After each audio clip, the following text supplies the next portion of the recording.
Welcome everyone to Monday Match Analysis. I'm Gill.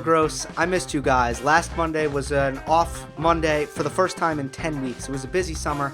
It's finally time to take a quick break, but we're back, and back with one of the more polarizing debates in tennis. That's what I'm going to start with. Laver Cup is an interesting format, but really, it wasn't Laver Cup that sparked this debate, although I did see a little bit of chatter about this. Really all summer, people talking about best of three versus best of five. So I'm going to get into that right away. After that, obviously, let's talk some Laver Cup. This was a great event. Even though it's an exhibition event, I think that there are real repercussions to this event, and also I just think it's great for the sport, so I want to talk about it. And then at the end, I'll preview the Asian hardcourt swing and talk about the Big Four and a couple things that we should be looking out for. Let's start, as promised, with best of three versus best of five. This is kind of a good example of what you've seen if you've been on Twitter all summer, on tennis Twitter. You should follow me at Gill Gross. That's Gill with 2 L's _Gross, as you know. Ben Rothenberg and Brad Gilbert got into it. This was during the U.S. Open. Dick Vitale, who is an American basketball commentator, he mentioned on the ESPN broadcast that he would rather the men play best of three instead of best of five. Brad Gilbert said over my dead body. Ben Rothenberg, who is sort of the face of this movement, he's a tennis journalist for the New York Times. Rothenberg takes any chance he can to push this narrative. It's actually not a narrative, sorry, to push this agenda would be the better word, because Rothenberg is a staunch advocate of men's tennis moving to best of three in majors. Brad Gilbert he strongly opposes the idea. To be honest, best of three has a lot of support. Billie Jean King, Pam Shriver, I believe Novak Djokovic, I think Andy Murray, yes, during Wimbledon, during the BBC broadcast, Andy Murray. So there are some legitimate figures in this sport who think that the men should play best of three and best of five. So what's the argument here? The argument is that people don't have the attention span, that this younger generation is just too damn impatient. They do not have the attention span to sit through a best of five match, and that the tennis is too long. It takes too long. Therefore, we should shorten the matches to best of three. That is the argument. Here's the problem. These people have not presented me with any empirical evidence that people are more willing to sit in front of their television screen or go to the match if it's best of three.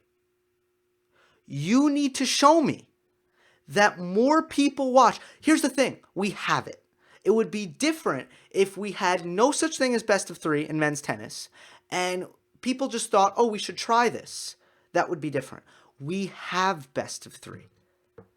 It's Masters 1000s tournaments. All the top players play. The draws are stacked. The tennis is great. It's all the top players. It's best of three. Show me that people are more willing to sit through a Masters 1000s tennis match. Show me that more people sit down and watch because it's best of three. We have this format out there. We have tennis at the highest level in best of three. Do you have any evidence that more people will sit down and watch it? Do you have any evidence that more people will watch the beginning of the match to the end of the match? I haven't heard anything. They are going off merely a feeling, merely a hunch, based on nothing but what they deem as logic and common sense. They are going off just that to propose a drastic change in men's tennis. For there to be a change, first there needs to be a problem. Is there a problem? Show me that. No one has shown me that there's a problem. For Davis Cup, there was a problem. The stars weren't playing. The numbers were going down. The ITF was losing money. There was a problem. and they did something about the problem. Is there a problem here? No one has shown me that there is a problem in Grand Slam tennis. Nobody has shown me that the numbers are declining. Nobody has shown me that they're losing money. So where's this change coming from? Where's the problem? If there is a problem, my stance on this normally is no experiment is a bad experiment, and try everything. But as far as making a drastic change like this, we have the experimentation. We have it. They play best of 3 matches. Do people watch longer? Do more people watch? This doesn't make any sense to me. This doesn't make any sense. Show me evidence, numbers, proof. This is what you need to make a change like this. Not only do you need to show me that, but you need to show me there's a problem. So I am not on board with the best of 3. Let me know what you guys think in the comment section. As always, not on board with this. I'm on the side of Brad Gilbert. I'm not going to try to list off everyone who agrees with best of 5 and wants it to stay. I think that the people who say that everything is fine get very little publicity. The people who call for a change get a lot of publicity for some reason. That's how it seems to be covered. So I think that also goes into it. Let's move on to Laver Cup. Happier topic. It's all flowers and roses when it comes to Laver Cup. What an event. This is fantastic. Shout out to Chicago, the United Center, packing that arena, 16,000 fans or more for every single event. It was a Davis Cup-like atmosphere. It was so much fun just to get all these guys in the same building together. This is something, I'm kind of stealing this from Roger Federer because this is what Federer said, but to get the legends rubbing shoulders with the older players, rubbing shoulders with the younger players, all of the elite players in the sport in the same building, interacting with each other. That is what showcases these guys' personalities. That is what markets the sport. And this is a great product we get. This is a great mix of entertainment and competitiveness. And the players care. If you don't believe me, watch Sascha smashing his racket. Watch Sascha celebrating when he won. Watch Nick arguing with the chair umpire in his match against Federer. And McEnroe, which was a great moment. I mean, how often do we get to see that? McEnroe yelling at the chair umpire with Nick Kyrgios and Federer on the other side of the court laughing. That was so much fun. So much fun. How often do we get to see doubles, which I think is just underappreciated? How often do we get to see high-level doubles in front of a packed 17,000-person audience with the best players in the world showcased like we did in Laver Cup? Sometimes in Davis Cup, but not always. I love that. And the matches were great. The tennis was great. It's a unique format. All of the matches mean something. That's why they have, on Friday, the matches are 1 point. On Saturday, the matches are worth 2 points. And on Sunday, did I say Sunday? I meant Saturday. And then on Sunday, the matches are worth 3 points. Maybe Davis Cup can learn from that because it seems to be a really fun format.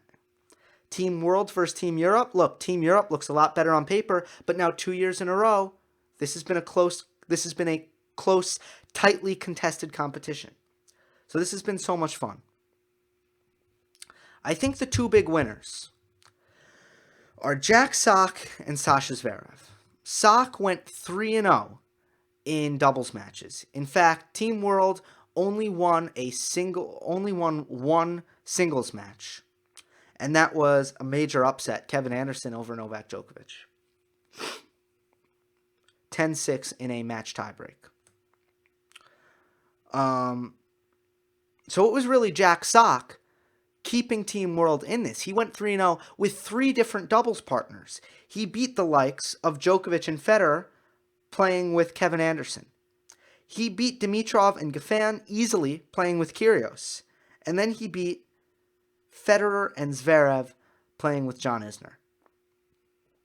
This was a coming out party for Jack Sock as a doubles player.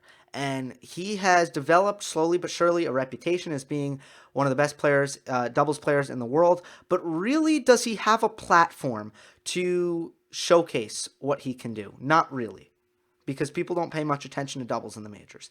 But this was a case where not only did you have him winning and winning and winning some more, but you had him winning against the top singles players in the sport in a lot of cases. And what that kind of showed everyone is, regardless of Jack Sock's struggles in singles, this is a dude with a very, very special skill. And it's not, he doesn't just have success in doubles because he's the only singles player that focuses on doubles. No, he has great success in doubles because he's just better than everyone else. It's not about Djokovic and Federer not playing doubles. That's not why Jack Sock is the best doubles players in the world. Doubles is just a different sport in many ways. It's not like singles. It's way more, obviously, serve, return, volley. Volleys. That's doubles. Like, ground strokes aren't that big a deal. Movement isn't as big a deal. It's a different kind of movement. Movement helps, but how well do you volley? How well do you serve? How well do you return? That's the biggest part of it. Now, for Jack Sock, he's so good when he is on the baseline of dipping the ball below the knees and making the opponent hit really low volleys in doubles. So I think, Rafa has tremendous volleys. I think Rafa's a great doubles player because of that reason. Sock's a great doubles player because of that reason. But this was huge for Sock. I just think this is a great event for him. The second thing is Misha. I think that Roger Federer is taking, I said Misha, I meant Sascha. I think that Roger is taking Sascha sort of under his wing. After Sascha lost in the Australian Open, Roger took Sascha aside and said, you have to put less pressure on yourself. And that was a conversation that Sascha told the media took place. And then we saw a little bit more here in the Laver Cup. Roger Federer told Sascha, stop showing as much negative body language. Your opponent loves that. You saw a few pep talks from Federer to Zverev in this match. I think that's so valuable for Sascha. And a lot of it's just osmosis as well. You watch the top professionals prepare, you watch them go about their business, and that's really valuable for a young player. It's almost like an unfair advantage for a young player to get invited for Laver Cup. The only thing is it's not unfair because he earned it. But I think it's really big for him. So, and then I think to clinch the match, I think it was a really good moment. You could tell how much it meant to him. So I think it was big for Sascha, especially because this was I don't think he's going to feel very good about his 2018. Because 2018 was about making the next step in the majors. 2017 was cool and all. He had a lot of success outside the majors. He didn't have success inside the majors, but it was okay. It was still a pretty good year. 2018 was about, let's take that next step in the majors. And he failed.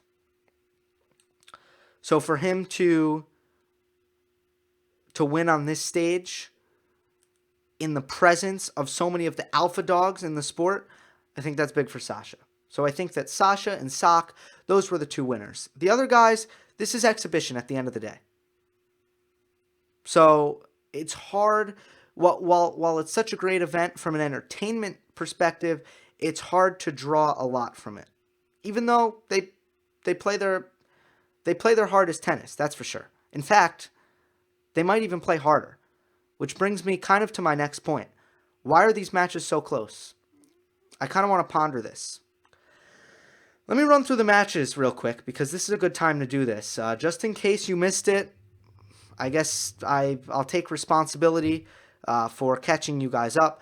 Dimitrov beat Tiafoe for Team Europe. Edmund beat Sock, Team Europe. Goffin beat Schwartzman, Team Europe. Anderson and Sock beat Djokovic and Fed, Team World. Zverev beat Isner, Team Europe. Federer beat Kyrgios, Team Europe. Anderson beat Djokovic, Team World's only singles win. Sock and Kyrgios beat Dimitrov and Goffin, Team World. Isner and Sock beat Federer and Zverev, Team World. Federer beat Isner, Team Europe. Zverev beat Anderson, Team Europe, to clinch it. 8 of 11 matches went to the match tiebreak, the third set super tiebreak to 10. So, and also last year, so many matches were really close, and it has me wondering why. I mean, Team Europe is substantially better than Team World. They have the higher ranked players. So why is this so close? First of all, I think the team tennis eliminates, and these are just theories. I'm kind of just floating these out there. I don't know. There's not a big enough sample size. I have a bit of my tin hat on right now. It's a bit of, not a real conspiracy theory, but it's out there. I wonder how much separates these guys physically. Maybe the top players are really just a lot better mentally. Because when you have a team behind you, when you're getting coaching at every tournament, at every changeover, the mental aspect is almost eliminated from tennis. I think one of the hardest parts of tennis is that you're by yourself. And I think I've said this before on this channel, but there is no one to keep you focused. If you drift off, you drift off. No one can catch you and say, hey, stay focused here. Come on. No one's there. If you get negative, no one's there to pick you up. If you get too high, if you get too fired up, no one's there to say, hey, buckle down now, calm down. You still have work to do here. You may have won the second set, but let's not overhit now. There's no one there. If you're not giving 100% effort, there's no one there to say, pick it up. Come on. You're not giving 100% effort. Right? That's challenging. You're all alone. That's the mental game. When you have your team on your side, I think it eliminates the mental completely. So I think that this is a unique chance to watch these guys almost compete simply based off solely their physical ability. I'd love to ask the players about this. This is just kind of something that I get from drawing, some of from my own thoughts and conclusions. But that's something I thought about. The other thing is, Team World seems to take a bit more advantage of the team aspect. Europe, a little bit more subdued. Coach Bjorn Borg, also a little bit more subdued. They kind of leave the players out on their own a little bit more hands-free. Where Team World, I mean, they bring the energy. How could you not focus the whole match? How could you not give 100% the whole match, every single point? How could you get negative when you have your teammates on the sideline, feeding you positivity, and the crowd in Chicago feeding Team World positivity? Maybe that's why it was close. Maybe that closed the gap between Team Europe and Team USA. I said Team USA. Team World. Let's take a quick break.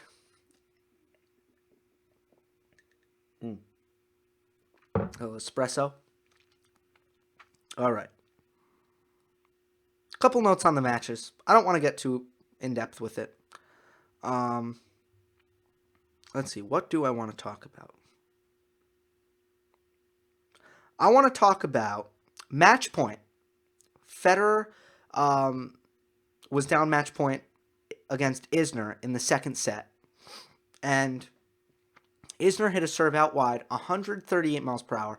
Federer got a stab backhand return back. Federer's return was great, by the way, last weekend, which is one of the things I noticed. Probably one of the main things I noticed that was really good by Roger was his backhand return, which was really bad in Cincinnati and sort of a little bit better at the U.S. Open, but not great. Seems like he's sorted out that kink. And Federer was in exhibition mode. Exhibition Federer is dangerous, but he almost lost to John.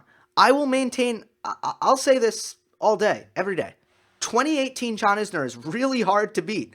I mean, I'm pretty sure Federer barely lost any points on his serve in the first set against John and lost.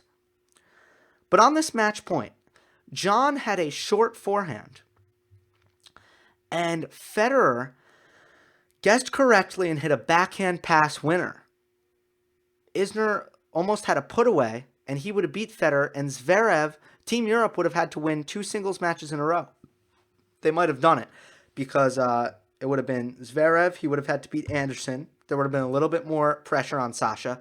But then Djokovic against Kyrgios, that would have been pretty tough for Kyrgios to come through. But something that Federer said after the match caught my attention, and I think it would be kind of a fun thing to talk about. I know that you guys enjoy this kind of stuff. So Federer said that he could tell that John Isner was going down the line because he would, if he was going to go cross court, he would have been more open. That's what Roger Federer said. And this is what saved him the match. His anticipation, the supercomputer in Federer's mind. That's what saved him the match. Let's talk about what that means. If I'm hitting a forehand that way, this way, okay, and my left foot is how I'm sitting right now. Remember, I'm a righty. I'm hitting the forehand this way. Where my foot is right now, facing the camera like this, that's closed stance. And John Isner on the right side of the court, that's how he was standing. And Roger knew he was going down the line because it's much more unnatural to hit. If you're on the right side of the court with a closed stance, you have to hit kind of across your body to hit a closed stance forehand cross court from the right side of the court, if you're visualizing this. If Isner opened himself up, that would mean facing more this way. So I've moved my left foot here, and I'm facing more this way. I'm opening up my hips, and now I can go cross court or I can go line. But since John was closed, Federer anticipated line correctly and hit the backhand pass winner. So imagine in a split second that intuitiveness to read John Isner's hips, to guess correctly and hit that backhand pass down match point. Might have saved Team Europe. Let's see, any other notes? Big win for KA. I only watched the highlights. Obviously, Anderson looked like he went into never miss mode. I mean, and it also looked like he actually managed to get into such a great service rhythm that he got free points off of off of his serve, which he wasn't able to do really at Wimbledon in the final. What else? Federer beat Kyrgios. Kyrgios, kind of want him to shut it down for the season. He probably won't. I don't know. A lot of you are skeptical when I say that he's injured, and you guys say, no, he's not injured, he just stinks. But I do anticipate, this is my hunch, that Nick is going to have hip surgery at the end of the year. He's just not moving very well. And once again, Federer looked really good here. Indoor hard court, no pressure. Federer's going to play great. 10 out of 10 times. Dimitrov beat TFO rather easily. Clearly, I thought that Dimitrov's best surface was grass early in his career. Now it's starting to become clear it's indoor hard court for Dimitrov. He was doing something really smart. TFO doesn't like to accelerate on his backhand, so Dimitrov decided to give him no pace with the backhand slice. Very, very sharp. Smart by Dimitrov, and Grigor was so steady. Didn't miss a lot of balls in that match. Do I have anything else? Sock still struggling in singles. Gaffan-Schwartzman was a great match, but that's pretty much all I got. Like I said, I don't really want to go too in-depth into any of these. And lastly, we'll end the show with some Asian hardcourt swing talk. I want to just quickly go through the big four and talk about kind of what their goals should be. This is a strange time. This is a strange time of season, and a year ago today, Monday Match, or at this time last year, Monday Match Analysis did not exist. And to be honest, this was a time where, now there are other reasons for this, and this becomes a very busy time in American sports, and tennis starts to feel like it matters less. With no major on the horizon, with in my opinion, the less important ATP Masters tournaments kind of on the horizon, the less prominent ones, tennis starts to feel like it means a little bit less. So this has been, as a tennis guy, this has been a part of the season where I've relaxed a little bit and watched less. Now that I have this show, I'm going to probably still watch just as much. But first of all, just to give you an idea of how young the show is, it kind of blows my mind. It will be the 1-year anniversary of Monday Match Analysis, when it'll be until Indian Wells. Once Indian Wells comes around, then it will be 1 year old, this show. And needless to say, I've been so happy with the growth and all of that. But I think that this is a strange time of year, is what I'm trying to say. Last year, Sascha won Paris, Dimitrov won the Tour Finals, and those were the two guys who were really good. Those were the two guys where you're like, okay, after the U.S. Open, these two guys emerged. That was the story. And what did it mean? Because in 2018, those were two of the guys who struggled the most. So what do you make out of this time of year? It's hard to say. We'll see, though. Djokovic, I think he should try to get to number 1. I think he will finish number 1. I think it'll have a lot to do with Novak, but it'll also have a lot to do with Rafa. These two are, okay, let's see. Novak has 6,445 points. Rafa has 7,480 points. Novak doesn't really have anything to defend. I think he'll catch Rafa here. So Djokovic's goal should be to get to number 1. Federer, I think the number one thing for him is to try to get a win over Novak. And this would be a good time of year to try to do it. Because I think whoever Roger steps on the court against when it comes to Australia 2019, he should be confident that he can beat. But Novak is sort of a different story. That's where maybe Roger has some doubt. I think it's very possible Roger has some doubt against Novak. So he needs to overcome that. And I think that Shanghai or the Tour Finals would be a great place for Roger to pick up a win against Novak. The conditions would favor Roger there relatively. Can Roger beat Novak right now in the form that he is and the form that Novak is? I'm not sure. Maybe. But that would be huge for Roger. Anything else? Probably insignificant. For Rafa, just needs to stay healthy. I do not expect big things. When it's all said and done, only one major for Rafa, and it was just the French. But he had a better year than that. And I know it's not over. He can still accomplish more, but this is the toughest time of year for Rafa, and he's coming off the knee. I think he just needs to stay healthy, and that should be his thing. Not expecting big things out of him over the next couple months. Andy Murray is the guy who I'm most excited to watch. I love comeback stories. Everyone should love comeback stories, and this is going to be, we just saw Tiger Woods. I'm not going to compare Murray to Tiger, but I am, because I am right now. But comeback stories are great. They are. So to watch Murray try to claw back, that's going to be fun. And that starts here. This is significant for Andy. More significant for Andy than it is for any of the other three guys. So now that I touched on all those guys, I think that'll do it. Before I go, Serena. I read your comments, of course, as I always do, and I'll admit that as time passed, I think that I was too soft on Serena, and I don't think that I represented the issue well. And I think that a lot of you guys were right in disagreeing with me. I tried to frame it as sort of a 50-50 fault thing, and it wasn't.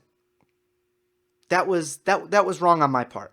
It's way more Serena's fault for losing all control and abusing Carlos Ramos. It is.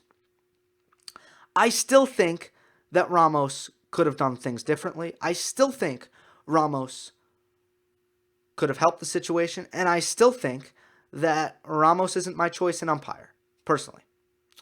But I do want to just go back and say I see where you guys were coming from, and with an issue where you're getting sort of a bombardment of different takes and opinions and different forces.